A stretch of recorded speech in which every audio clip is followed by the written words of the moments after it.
Okay, let's talk about Farewell to Manzanar chapters 6 and 7. We'll look at the other chapters in a later video, but let's focus on chapter 6 first. The title is Whatever He Did Had Flourished. And we can infer from just reading the title that the he is referring to Papa. And so uh, Jeannie begins to talk about Papa's background and kind of where he came from and how his upbringing led him to where he is today. And the title also implies that he has some kind of um, he had success, like flourish, right? And so we're expecting some kind of story of him being successful in immigrating from Japan to the States, and we'll kind of see how that plays out. But she starts off with a very interesting beginning with his time in Manzanar and his cane that he brings with him from the prison at Fort Lincoln. And he even continues, if you look at the second sentence, when his limp went away, he continued to use it, his cane. And so even though he doesn't need this cane, he's still using it. And you see it's kind of like his swagger stick, and it becomes his symbolic samurai sword. And this sentence here, it was a sad homemade version of the samurai sword his great-great-grandfather carried in the land around Hiroshima at a time when such warriors weren't much needed anymore, when their swords were both their virtue and their burden. And we can see kind of like a foreshadowing of the fact that this stick, this cane, is his pride of an era of a time where he and his strength and pride are no longer needed. And we see that from his return from the prison to Manzanar. And so we'll also see that even the samurai sword that his great-great-grandfather carried was an unnecessary vestige or a remnant of a time when samurais were needed. So it's a reminder of their prideful past, but also a reminder that they're not needed in terms of their position. And so it continues to talk about his background, where he comes from. You see on page 43, also in chapter 6, the next page, he had come from a family that had been for centuries a samurai class. So a very proud, noble, prestigious background.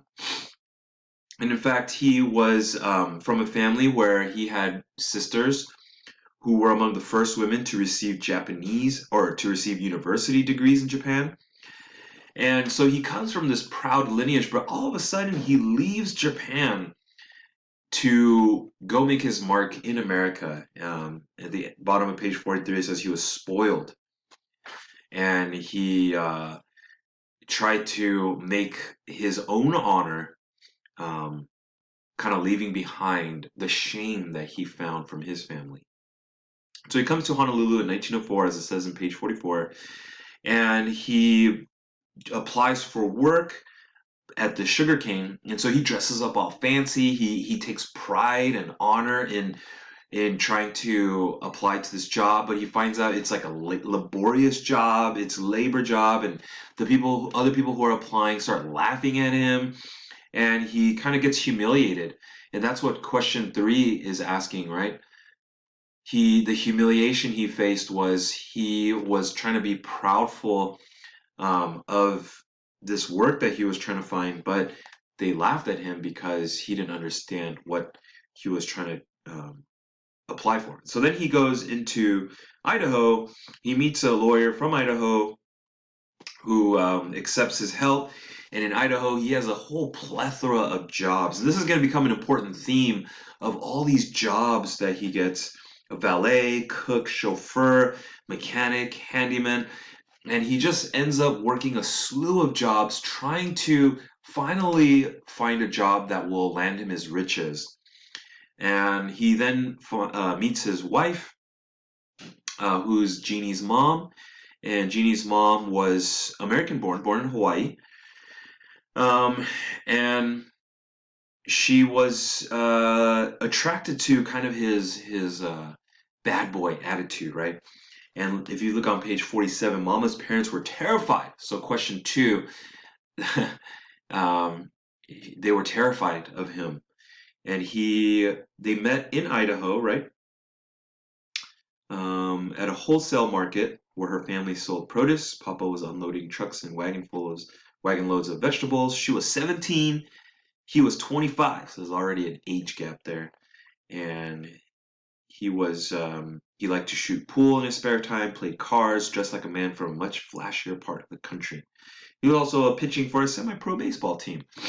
Um, and so yeah, very interesting lifestyle. But he he kind of makes a bad impression when he asks Jeannie's mama's mom, which is Granny.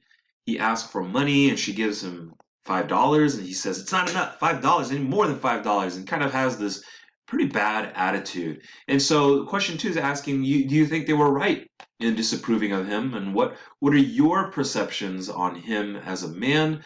And as you continue looking through the story, make your characterizations of who he is as a person.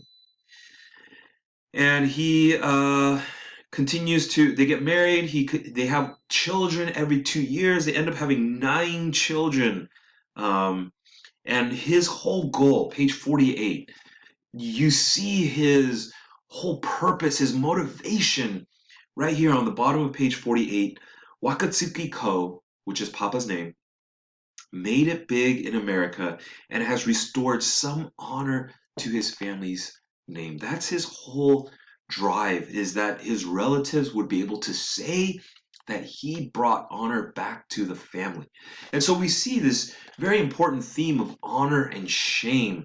And we see that his whole motivation is to bring honor. And so he makes all these decisions based on his pride. And we know this about Papa early on, from when he was arrested. He had this dignity, he had pride, and he wouldn't allow them to take that away. And so we see that in him.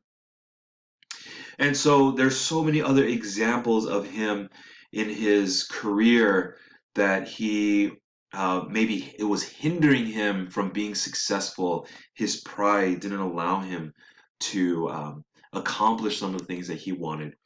And one interesting thing that we note in page 49, and this will become important in the next chapter as well, on page 49 on the bottom, it says that the alien land laws prevented him from owning property.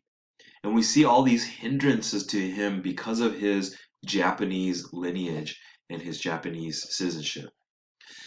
Um, and so as we continue, we see that he does end up becoming a fisherman. He gets 2 boats, and he is able to provide for his family that way. And she makes an interesting comment here on page 50 that the start of World War II was not the climax to our life in Ocean Park, meaning that it was kind of on a decline, and the climax was the pre-war years when they were all gathering, they were having these festivals, these parties, and there's a story of him roasting and cooking a pig and cutting the pig and providing this food for his family. And that's how he's remembered by Jeannie on page 52. He was not a great man. He wasn't even a very successful man. He was a poser, a braggart, and a tyrant. But he had held on to his self-respect. He dreamed grand dreams, and he could work well at any task he turned his hand to. He could raise vegetables, sail a boat, plead a case in a small claims court, sing Japanese poems, make false teeth, carve a pig. Whatever he did had flourish. And so Jeannie has these kind of big views of him. Even though he wasn't financially successful, he was this very strong man who changed after his time imprisonment at Fort Lincoln. He became an alcoholic there on rice wine. He was his both of his feet were frostbitten, And he seems like he's just kind of a broken man when he returns. And I love chapter 7 because it kind of is a departure from the narrative style. And it's just an interview. It's an interview between the guard or the interviewer of Fort Lincoln and Papa.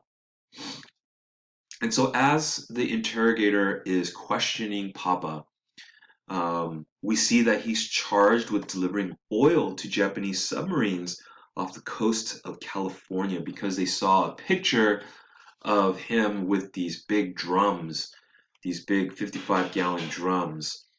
And he's saying that it's his bait for food for as a fisherman. And it's just sad. And the second part of the interview is just so sad because look on page 57. The interviewer asks, "You say Japan is still your country?" And he responds, "I was born there. I have relatives living there. In many ways, yes, it is still my country. Do you feel any loyalty to Japan or its emperor?" And you just gotta ask, like, if you were born in a country and you came to another country to try to make a new life, how would you feel being asked to renounce your homeland? I mean, I think about my parents and their pride for being Koreans, and just to imagine if someone were to ask, would you denounce your home country, the pain and the turmoil that might occur in their hearts because of that. And he has these great comebacks in the interview. He asks, how old are you? The interviewer says 29. And so Papa asks, when were you born? 1913. And look at what Papa says. I have been living in this country 9 years longer than you have. Do you realize that? Yet I am prevented by law from becoming a citizen. I'm prevented by law from owning land. I am now separated from my family without cause. So you can see he's been living in America longer than this interviewer is alive, and yet he is being treated unjustly. And so then he uses this analogy towards the end, on page 58. When your mother and father are having a fight, do you want them to kill each other? Or do you just want them to stop fighting? And so he uses an analogy of um, America and Japan being like his parents. One's like his mother, one's his father, and he doesn't want to choose sides. He doesn't want to pledge allegiance to either side. And that's going to become an important theme that we see here is that these Issei, especially the first generation of these Japanese people, they were told they have to choose a side. And so how do you go about doing that when you have allegiance and loyalty to both sides? So we'll continue looking at how life in Manzanar progresses in these next few chapters.